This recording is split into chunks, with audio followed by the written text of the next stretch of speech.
So first question, you guys were known as the Middlefield Posse to many people. So can you like describe how you think people saw you guys as a group? Hooligans. No. This is a shot Ghost. that way, man. Ghost, dude, put that we're- back. We were fair and righteous. Man, shut He up. told John. Shut up. I said Shut no. up. Badass. No, you were part of Troublemakers. No. But Who? you. We went to a party once, and that we weren't invited to, and the DJ got on the mic and said, "Could the Middlefield Posse please get the fuck out?" And that was that was the first time I thought, "What? We're a posse now." Yeah, you're right. Yeah. Yeah, you they remember- classified us that? as something, eh? So, And I wasn't there, or else you know what That would was have happened. We're the underground, dude. Name, Adam Prasad. Profession, renovation contractor. I'm the eldest of 3 boys, originally from Guyana. Came here August 69. Name, Coach. Last name, Prasad. Profession, anything that makes money. From we're like 14, 15, K-Tel breakers. First dance crew that ever existed from K-Tel Records. Always making money. Paper route, this, that, whatever it may be about, that's it. Kirk Crow, chef. We moved to this neighborhood in 82, I want to say. I like to fight. So martial arts is a big thing for me. My name is Trevor Vanier. I'm a gas fitter. I run gas pipes on rooftops. I have 2 kids and trying to get them through university. And I guess that's what you do at my age. We were immigrants. That kind of defined everything back then. You were a part of an immigrant group and you went to an immigrant section of town and that's where you settled in and those became your friends and your people you hung around with. My name is Andrew Munilal, and I am a director of operations. We're Trini. I'm the only Trini in our crew. So my name is Peter Williams. My profession, my official title is a systems engineer. I design home theater systems. We came to Canada when I was 4 years old from Jamaica. We were all born in Jamaica. I have a brother and a sister, older than me, so I'm the youngest. My name is Richard Abdul. I am a silkscreen printer and I own my own business out in Mississauga. I was a ball player. Baseball was probably one of my biggest things. Anything to do with sports. Yeah. Rick. I work for the Toronto Transit Commission as a subway operator.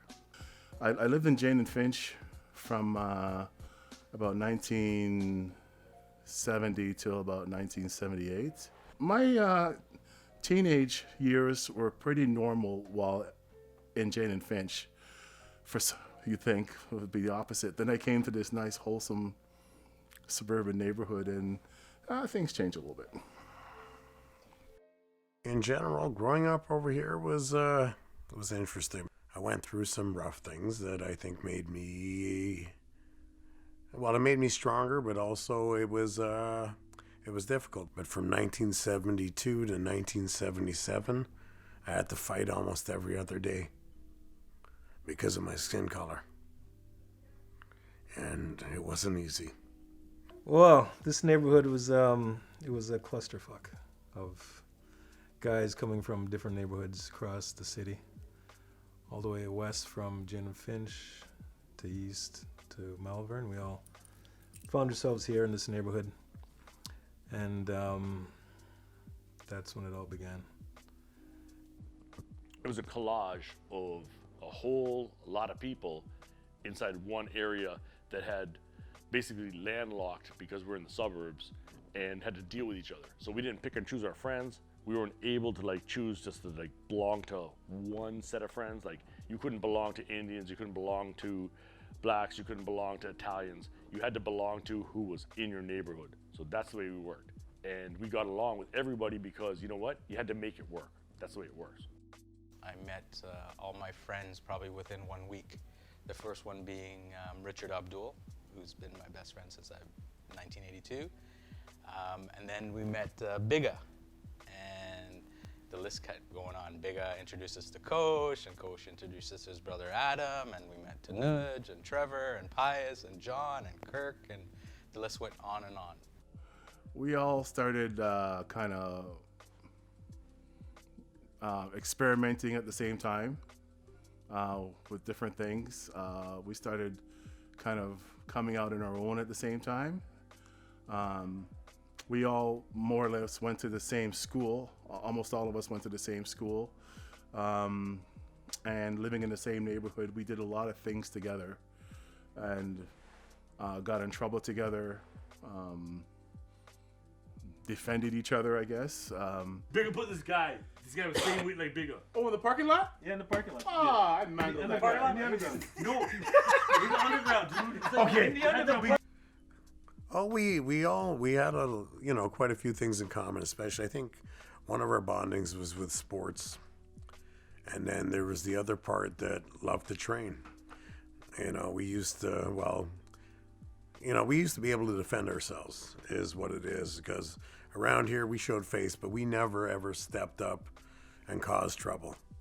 But we would fix the trouble is what it was, I met Frog on roller skates. He skated by. I had a big radio, so that made me popular. I met Kosh and Adam because they lived in their driveway. And from there, everybody else came together, especially when we went to Bethune, which was our high school. If you can't entertain each other by TV or by internet or whatever it is, you're like, I'll entertain you by new friends. And then that's the way it happened. We kept ourselves entertained by new friends. As a matter of fact, my friends here, Coach and Adam, whose parents' house I'm in right now, when they first met me, I was in my garage reading comics, and I had a beard. They thought I was my dad. So what happens is we seen Bigga throwing out the garbage, and we're like, oh, that's Quasi's dad. He has a big beard on him and stuff like that too. We're like, oh shit, that's Quasi's dad. And they're like, yeah, let's go talk to him. And then we found out it wasn't Quasi's dad. It's Bigga. It's actually Quasi's brother. I don't know why. At 15 years old, they thought I was my dad. It was like I don't know how many of us originally, if there was 13 of us, once passed, but the other 12, and we were tight. We were tight, no matter how much we could fight like cat and dogs. Who's the playboy of the group? The what? By white Right girl over here. impregnated, you mean? Anything impregnated. Anything that can get impregnated. Dog, cat, all sorts of shit. But when it came to Christmas, it was the trip to everybody's house. We'd do our rounds, but nobody could be touched. I was there. I was there for them all. We would eventually meet up every day after school around the strip of Ingleton, which Kosh and Rick lived on. It was either in their garage or in front of their house, which was Macklin Public School. And yeah, we would be just there, and breakdancing was big back then, so I think that sort of drew everything together. But yeah, that was mainly the area where we all met, and we just hung out and shoot the shit, Woodside Mall was a hangout spot. Richard's garage, Richard's backyard, Richard's basement. Ricky's place, not so much. Kosh's garage. Later on, it became the Circle, where the guys used to hang out and do stuff, smoke weed, whatnot. You could pass by at any time after certain hours, and you would always find us in this garage. What would you guys do in the garage?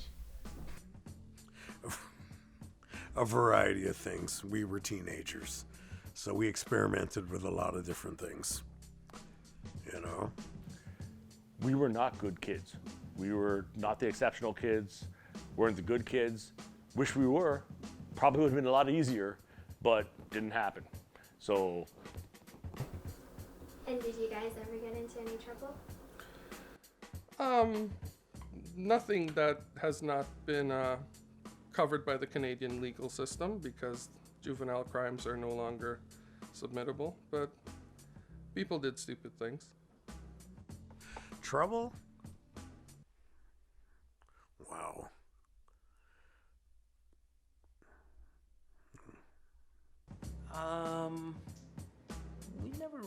got into trouble. I mean, we could have got into trouble. We did do a lot of stuff. It's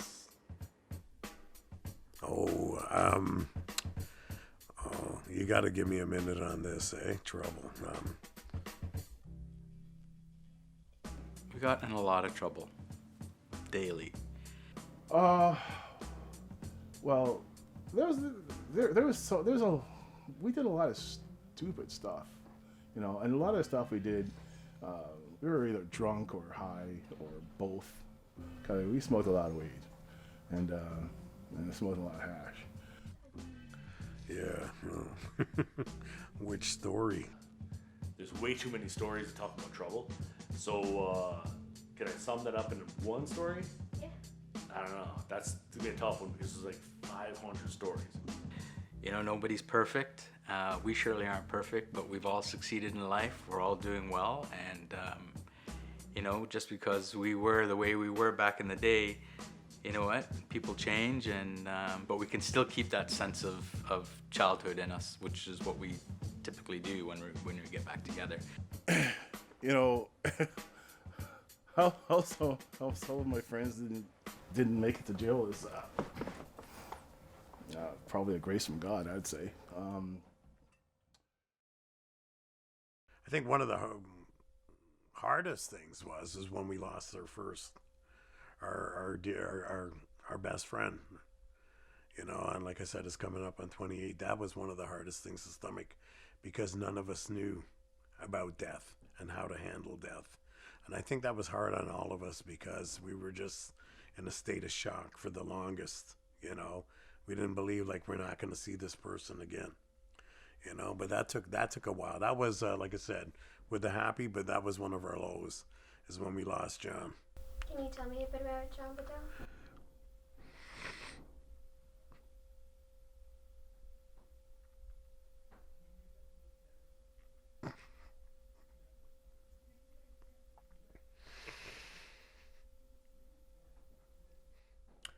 Yeah, like I say, there's things that, like I said, we were a sneaky bunch too, eh? And yeah, we did a lot of things together, a lot of things. But I tell you, one thing, if you could count on a person to be there, would be him. Would be him. John. Oh, I'm wearing his. Your dad had made a tribute shirt to him, and you can see the thing here saying 1992 John Bordeaux, right? Once he had his mind made up about something, it was very difficult to change it. He was a tall guy, good-looking guy, dark skin, dark, smooth-skinned guy, very quiet, but he was a very strong guy, and he knew how to fight. Back then, he knew how to fight. He died boxing champion, and we went to all his fights. And he had a big heart. He'd always take food home for his younger sisters. He had 2 younger sisters. He wasn't a guy you didn't want to mess with, John. We were glad he was on our side. And it's one dude I'll never forget because we were really close. when our friend John had passed away, I think that's what brought us more together, I guess. That was a hard time. The day he died, I think, really showed me what friendship was really about, and hoping that nothing like that would ever happen to these guys. So I think that's where I really realized how close I was to these guys.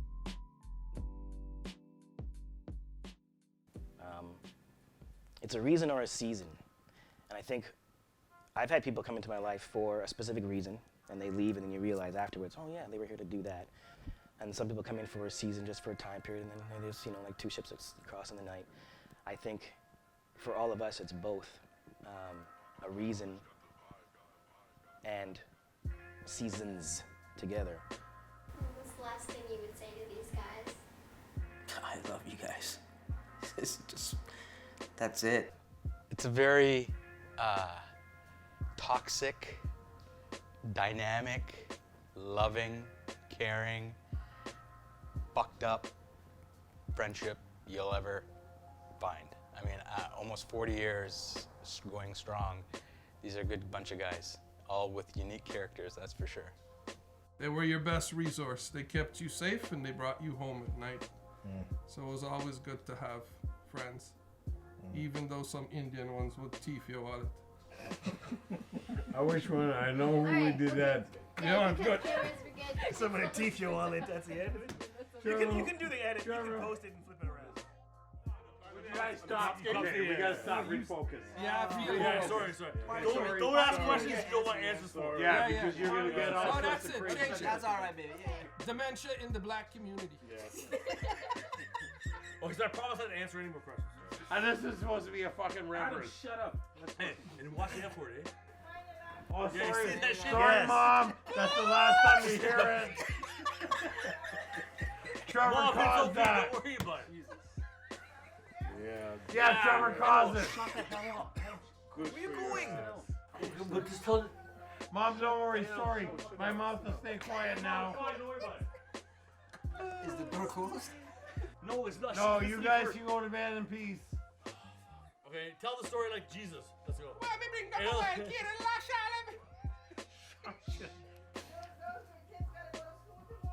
Okay, Mom, no, they don't have to school. They're not kids. They don't go to school. Don't worry about it. Mom, they're okay. I wonder if you're hearing all this.